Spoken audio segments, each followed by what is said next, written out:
Hi, I'm Chris from needlepointers.com. Today I'll show you how to machine embroider on t-shirt sleeves and pockets. If you'd like to find links to purchase the supplies I mentioned and a step-by-step photo tutorial, please click the link in the description to visit our website. Today I'll be showing you how to embroider on a pocket and how to embroider on a sleeve.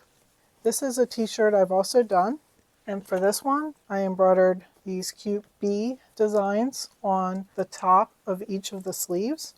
And then on the bottom hem, just on one side, on the front and the back, I embroidered a little corner design. To embroider down here is not very difficult. I just did it similarly to how I did the sleeve, float it in my hoop. What you'll need for this project is a t-shirt to embroider on. I like to purchase t-shirt blanks from Michaels. They carry both Gideon and Make It brands, and they are nice quality t-shirts. Machine Embroidery Designs. Urban Threads has many cute designs, including some design packs for embroidering on clothes. Stabilizers, both no-show mesh and sticky back stabilizer. Embroidery target stickers are optional. Spray-based, machine embroidery thread, an embroidery machine, and optionally you can use embroidery toolshed software. Before stitching on your t-shirt, wash and dry it as you normally would. This will pre-shrink the t-shirt. When embroidering on a t-shirt, you may want to audition the designs on the garment before stitching. An easy way to do this is to print out a template using the free embroidery toolshed software from Dime. I'll include a link on the project page to the software. Embroidery Toolshed lets you open the design file and print out a template like this. The template has lines that will help you align the design on your garment. Cut out your design around the printed template. Consider test stitching your design onto a similar garment before stitching on your actual t-shirt. I will purchase inexpensive t-shirts from thrift shops or use an old t-shirt I no longer want as a test t-shirt. The test shirt can be used multiple times to stitch in different areas. The testing is used to consider if you need to use more layers of stabilizer. Once you know what types of stabilizer you need and how to hoop, you can stitch on your final shirt. You can place the template onto your t-shirt to see how it will look once embroidered. Pin the templates in place. Try on the t-shirt to see how it will look when worn. You can fold the template back and place a target sticker or leave the template in place until you get your t-shirt hooped and ready to stitch. To stitch on the t-shirt arm, you'll have to remove the underarm seam so that you can lay the fabric flat in the hoop. If you want to stitch a bigger design on the arm, you may have to remove some of the armhole stitches or remove the whole arm itself. To stitch a pocket like this one, you would have to remove this pocket from the t-shirt by removing the stitches around the edge. Then you would hoop just the pocket material and stitch your design and then stitch your pocket back. If you're stitching on a very small t-shirt or other stretchy fabric like a baby onesie, you may need to remove some seams in order to get the area to be stitched flat and the rest of the garment out of the way.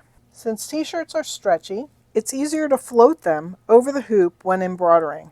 If you are stitching sleeves near the collars or pockets, it may be impossible to hoop the t-shirt because the different seams will get in the way and you won't be able to get a tight hooping. So I prefer to float my t-shirt and use a border box on my machine to hold it in place while stitching.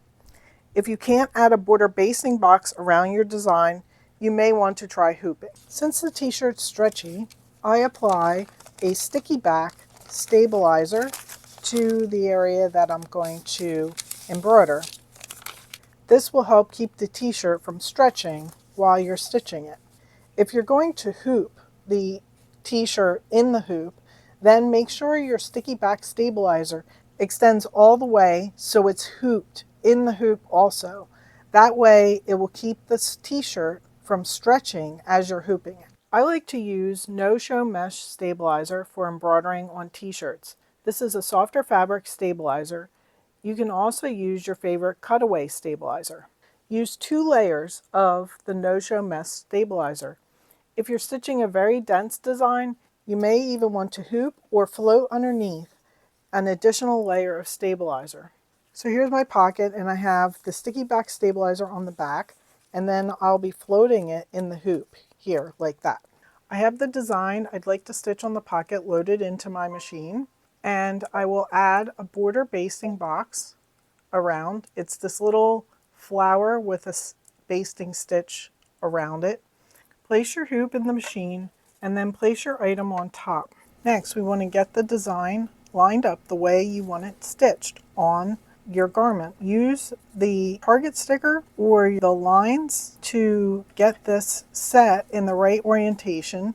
If you have a projection feature like I do, you can just align your printout with the projection.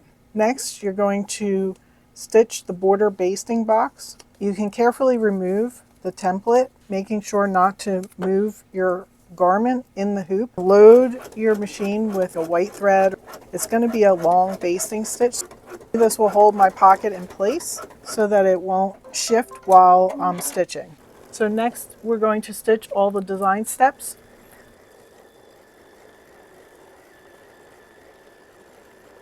This design is fully stitched. I'll remove it from the hoop.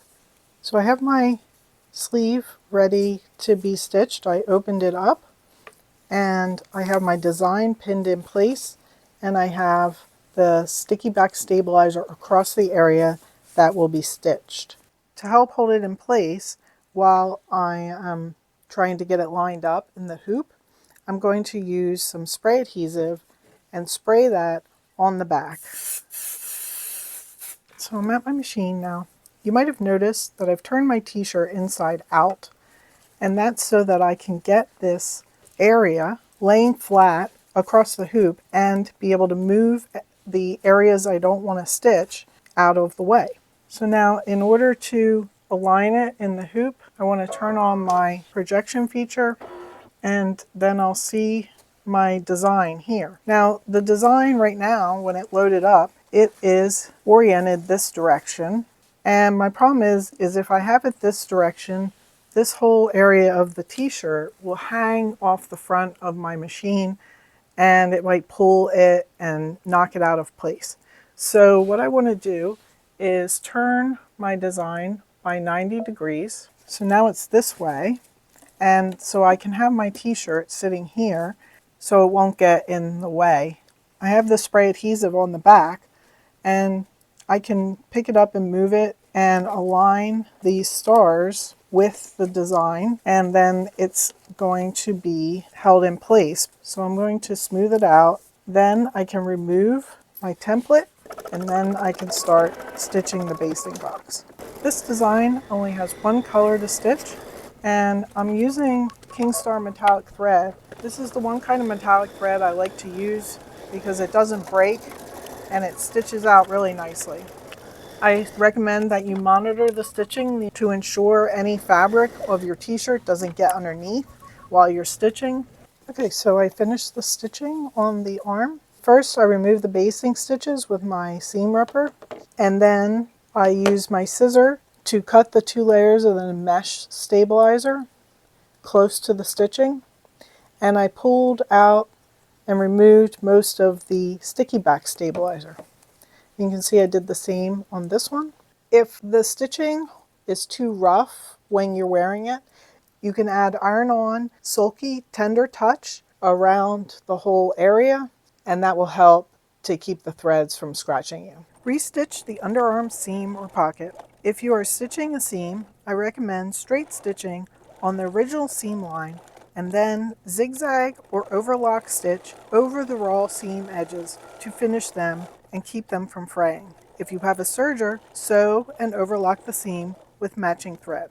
I hope you enjoyed learning how to stitch arms and pockets on a t-shirt. Like and share our videos, and if you're not a subscriber, subscribe to our channel so you won't miss future videos. Visit our website, needlepointers.com, for lots of tutorials and free projects. While you're there, sign up for our free weekly newsletter so you won't miss new tutorials. Happy sewing!